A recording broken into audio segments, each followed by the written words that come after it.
उत्तम महांती हेले उत्तम मनीष जी कि 135टा ओडिया फिल्म करछंती 30टा बेंगली पिक्चर करछंती गोटे नया जहर हिंदी फिल्म रे भी एक्टिंग करछंती। आज अवसान आमर जो थिला आमर टेंट टेंट रो मझी तंबूर जो खुंटटा आज पळेला मनीष आउ मिलिबे नै। आ सबुठ बड़ कथा हला जी कुनिया सी आउ दुनिया रे नाही ढा बालुंगा नो दंडा बालुंगा उत्तम महांती आज परलोक रे केते मर्माहत आपण गोटे जुगर अंत होईची। उत्तम महांती कहले ओडिया सिनेमा कहले उत्तम महांती आमे माँ कोल बसी अभिमान देखीचु है। तो दंडा बालुंगा नहीं फूल चंदन एते सिनेमा आमे सब देखी देखी बड़ होईचु। आमे तो 19 मसीह आइलु।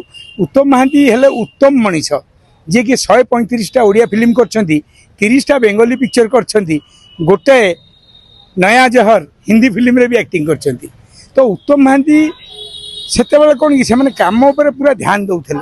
आज अवसान आमर जो थिला आमर टेंट टेंट रो मझी तंबूर जो खुंटटा आज पळेला सब साइड गुडा जाइथिला मझी पळेला।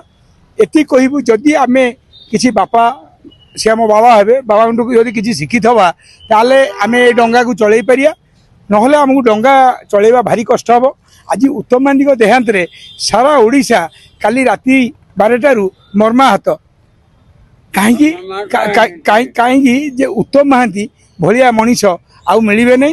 आ सबुठ बड़ कथा हला जी कुनिया सी आउ दुनिया रे नाही मयूरभंज बारिपदा पई किंतु आम पई से बापा थिले।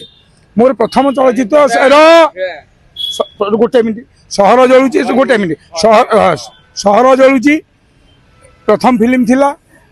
मु मते सहित फास्ट सीन कली मु डायलॉग कहि पार नथिली किंतु गोटे कथा कहबी उत्तम महांती भलिया मनीष मिलिबे नै। एवं एति कहबी ताको पुओ भी भगवान को दयरु बहुत भलो आज टॉप स्टार रे अछंती। किंतु गोटे कथा कहबी उत्तम महांती को पाखरे गर्व अहंकार किछि नथिला। आमे तांको देखी देखी आसीसु 25 वर्ष तेनकर मु एति कहबी जे उत्तम महांती अमर आत्मा सद्गति हो एवं एवं भगवान जगन्नाथ महाशाला कटक चंडी आलाजी सुबुध तांको सदय होंतु एति कहि कलाकार हिसाब रे मु तांको सहित काम करिछि। मु भाग्यवान आ मु 8टा उल्ठू समस्त अछंती समस्ते फिल्म वाला आसुचंती देखा मुख्यमंत्री भी आसीबे कारगर आमे जे गलु कारगरु नै कि आसिलु उत्तम भाई आ एति कहिबी उत्तम महांती आ फेरिबेनी।